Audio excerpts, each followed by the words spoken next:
My grandpa moved in with my mom and I when I was 5. I hesitate to say that he was like a father to me. I never had a father, but if I had a hazard to guess, I would say that a father would make you go to bed when your mom is working the night shift. A father would probably force you to eat that nasty slop known as vegetable medley and ground you for breaking the rules. My grandpa did none of that stuff. I could do no wrong in his eyes. I remember running downstairs every morning, my grandpa standing in the kitchen smiling, spatula in hand. The smell of fresh pancakes and cologne when I ran into his arms and he held me tight. This ritual never ended. Even when I was a teenager and I only gave my mom a peck on the cheek, my grandpa would still get his hug. He only got angry with me once. I was watching reruns of Futurama as he wrote in his chair. He wrote a lot back then, but never when my mom was around. And after that day, he stopped writing around me. When he got up to use the restroom, I suddenly became curious. What was he writing? One of his funny riddles or a bedtime story for me? In my 6-year-old mind, it had to be one of those two things. I went over to the rocking chair in which he had been sitting and picked up the heavy leather journal. With my fingers, I traced the neat letters that were pressed into the cover. MB. I didn't realize it at the time, but those are my initials, Morris Bloomstein. I opened it and flipped through the pages. They were confusing. One page contained the names of family members that I had never met before. Some names were unfamiliar. Most of the numbers were groups of 4, 1987, 2022, that sort of thing. My grandpa had circled the numbers next to the name Rebecca and written years in red. Rebecca is my mother's name. I flipped through the journal. Each page was more confusing than the next. I quickly realized that there were no fairy tales in the book and I was about to put it down when my grandpa appeared. He ran over to me, snatched the journal out of my hand and threw it back onto the rocking chair. Then he grabbed me by my shoulders and looked into my eyes. He was shaking. Never pick up my book again. I had never seen my grandfather angry before and didn't know whether to laugh or to cry. In the end, I went with crying. "I'm sorry," I sniffed. His face turned softer. "Don't do that again," he repeated.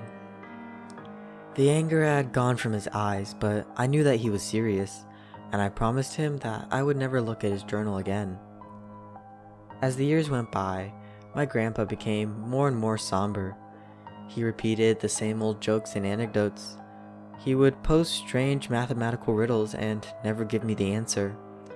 When my mom left for work, Grandpa no longer stayed up with me to play video games or watch Adult Swim, but instead chose to retreat into his tiny room in the attic. In the last year of his life, we could no longer deny the drastic changes in his personality. He would sleep in late and wear pajamas all day long. He frequently sat in his rocking chair. He spent half his time in his room and half in the garden, where he grew strange, colorful plants.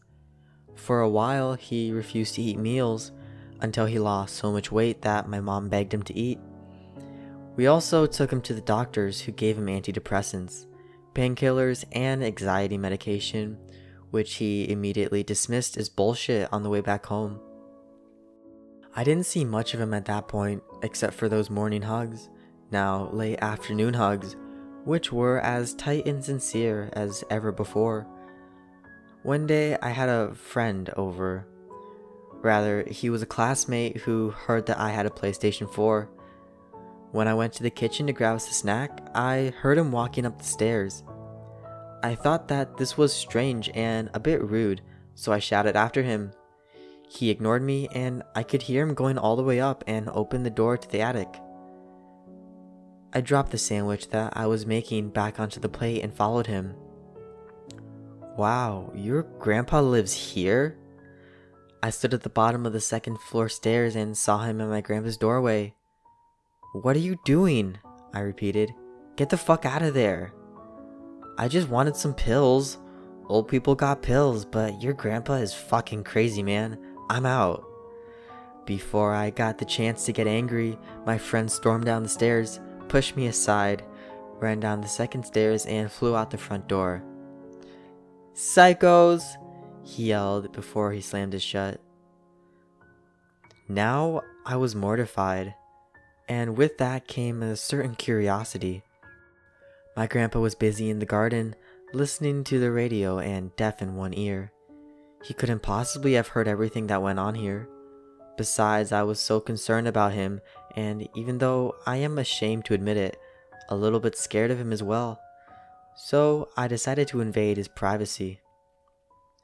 I walked up the stairs and opened the bedroom door. It was a hoarder's nightmare. Boxes everywhere. Boxes filled to the brim with papers. Papers on the ground. Papers on the wall. Papers crushed onto the mattress of his unmade bed. Yesterday's spaghetti and meatballs on the desk. Last week's shrimp scampi on the floor. Numbers and words were written all over 3 of the 4 walls. The wall above his bed was the cleanest. It only had my grandpa's initials written on it in black marker, with the numbers June 4th, 1951 through August 18th, 2012, and the word OK. He had drawn a thick line under the message with the same black marker. The wall across from his bed had my mother's name written on it, Rebecca. Under her name it said December 19th, 1972 through 2040. The words "How" and the sentence "Is that enough?" Under her name he drew a line with an arrow on it that pointed to the third and last wall that was covered in ink. This one had my name on it. I felt cold and hot at the same time and leaned back onto the bed. I looked at my wall. October 29th, 1988 through November 27th, 2019. The words "No, no, no, no" were written under it. Other words, "sick" and "curse" and "accident." Question marks were all over. When I looked around again, I noticed that there were several potted plants in the room. They were the colorful ones that my grandpa grew in the garden. Most were dead and some were dying. I could have sworn that I heard one sigh as it sat in the pot with its purple leaves hanging. I also saw my grandpa's journal on his desk, the same one that he had all those years ago. I walked over and picked it up, let my fingers trace the letters on the cover once more, which I now knew were my initials. I opened the book. It was as mad as it was when I first opened it. Numbers, names, only now it had drawings of plants. Strange instruction manuals labeled "A Temporary Cure for Death" and "How to Grow St. Winter's Worth." Some of them were ripped from magazines and glued onto the page, others crudely written down. I flipped over to the last page. Only a few words were written there. "Impossible. I'm sorry, I failed you. I have made peace with my date, but never with yours." At this point, I heard the door open downstairs. I threw the journal down and carefully descended the stairs. I never told anyone what I saw in my grandpa's room.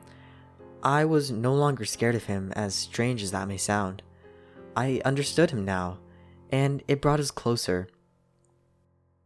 I don't know if he knew what I saw, but from that day till his last, he became more like his old self. We watched TV together, made jokes and ate dinner. I went back to his room one day. It was clean. The walls were white and all the papers were stored away in a metal filing cabinet with a lock on it. My grandfather died of a stroke on August 18th, 2012. I like to think that he really did make peace with his date, as I must now make peace with mine. November 27th, 2019.